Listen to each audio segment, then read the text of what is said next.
मान लो तुम्हें ये अजीब दिखने वाले एलियंस बिल्कुल पसंद नहीं है। स्टेलारिस गेम ऑफ नेशनल फॉर्च्यून पृथ्वी पर उतर चुका था। जिंदा रहने के लिए हर देश के प्लेयर अलग अलग एलियन रेस चुन रहे थे और ह्यूमन रेस को चुनना शर्म की बात माना जा रहा था। लेकिन मैं अकेला था जिससे ये सब बिल्कुल पसंद नहीं था। मैंने बिना हिचकिचाए प्योर ब्लूडेड ह्यूमन बनना चुना। जब मैंने अपने एरिया में एक बदसूरत एलियन को खुद को इंसान कहते देखा तो मेरा गुस्सा फूट पड़ा। मैंने तुरंत आदेश जारी किया, सभी एलियंस का सफाया करो और इस एरिया को ह्यूमन फेडरेशन में बदल दो। उसी समय एक ट्रांसमाइग्रेटर होने के नाते मेरा golden finger fourth squad system जाग गए। मैंने तुरंत खुद को एक नेचुरल डिजास्टर में बदल दिया। विनाशकारी युद्ध शिप्स के साथ मैं सभी प्लैनेट्स पर टूट पड़ा। सभ्यताओं को कुचलना, उन्हें गुलाम बनाना, डिटरेंस पॉइंट्स कमाना और उन्हें स्टेलारिस टेक्नोलॉजी से बदलना। जब बाकी देश अभी भी एलियन बनने पर खुश हो रहे थे, मेरी सेना पहले ही आसमान को ढक चुकी थी। स्टेलर सैनिक हर तरफ कत्लेआम कर रहे थे, यहाँ तक कि एस्फेरिक सायोनिक इंजन भी पूरा हो चुका था। इसी दौरान चीन के ड्रैगन कंट्री में स्टेलारिस गेम ऑफ नेशनल फॉर्च्यून ने जियांग सिटी को चुना। 18 साल से ऊपर के सभी युवाओं को प्लैनेटरी लॉर्ड बनने का मौका मिला और उन्हें स्टेलारिस युद्ध भूमि में भेजा जाना था। Jiang city number 1 high school के अवेकनिंग प्लाजा में किसी ने बीगल सिम्बायोटिक सिविलाइजेशन जगाई, किसी ने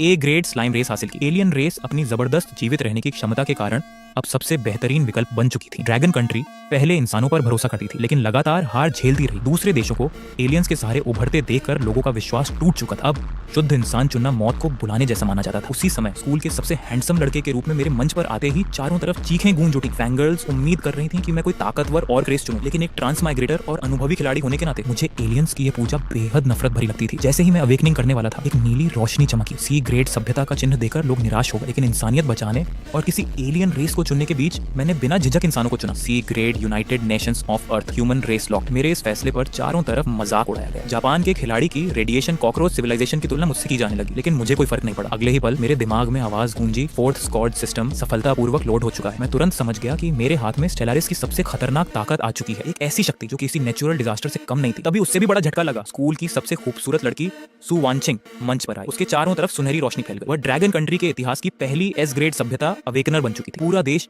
खुशी से झूम उठा। दूसरे देश जलने लगे, लेकिन सु वानचिंग का चेहरा पीला पड़ा हुआ था। उसकी आंखों में ऐसा भाव था जैसे वह किसी भयानक विनाश से बचकर लौटी, क्योंकि वह पुनर्जन्म लेकर आई थी। अपने पिछले जीवन की यादें उसके दिमाग में उमड़ पड़ी। उसने कभी अपनी फ्लीट के साथ ह्यूमन फेडरेशन पर हमला किया था, लेकिन उसने अपनी आंखों से एक पूरे ग्रह को डिस्ट्रॉय होते देखा था। एक विशालकाय हाथी जैसी शक्ति की मौजूदगी में उसकी पूरी फ्लीट पल भर में मिट गई थी। और वह विशाल शक्ति और वे युद्ध पोत सब लिन महोंग यानी मुझसे जुड़े थे। भीड़ में खड़े मुझे देखते हुए सु वानचिंग ने मन ही मन फैसला किया, इस जन्म में मैं वही गलती दोबारा नहीं करूंगी। गैलेक्सी का शासक बनने से पहले मुझे इस इंसान का साथ हर हाल में पाना होगा। सबकी निगाहों के सामने सु वानचिंग ने भी बिना हिचकिचाए शुद्ध मानव सभ्यता चुनी, एस ग्रेड मानव सभ्यता। यह घोषणा पूरी ब्लू स्टार में सनसनी बन गई। सबसे ज्यादा प्रतिक्रिया ड्रैगन कंट्री में हुई। हर तरफ लोग चिल्लाने लगे, इंसानों को चुनना खुदकुशी है, रैंडम एलियन रेस कहीं ज्यादा ताकतवर है। लेकिन ये देखकर मेरी आंखों में सिर्फ प्रशंसा थी, क्योंकि इंसानों को चुनना मेरे लिए सबसे बड़ी तारीफ थी। सकुरा और गोरो जैसे देश जो पहले से जल रहे थे जोर जोर से हंसने लगे। ड्रैगन कंट्री सच में बेवकूफ है, इतना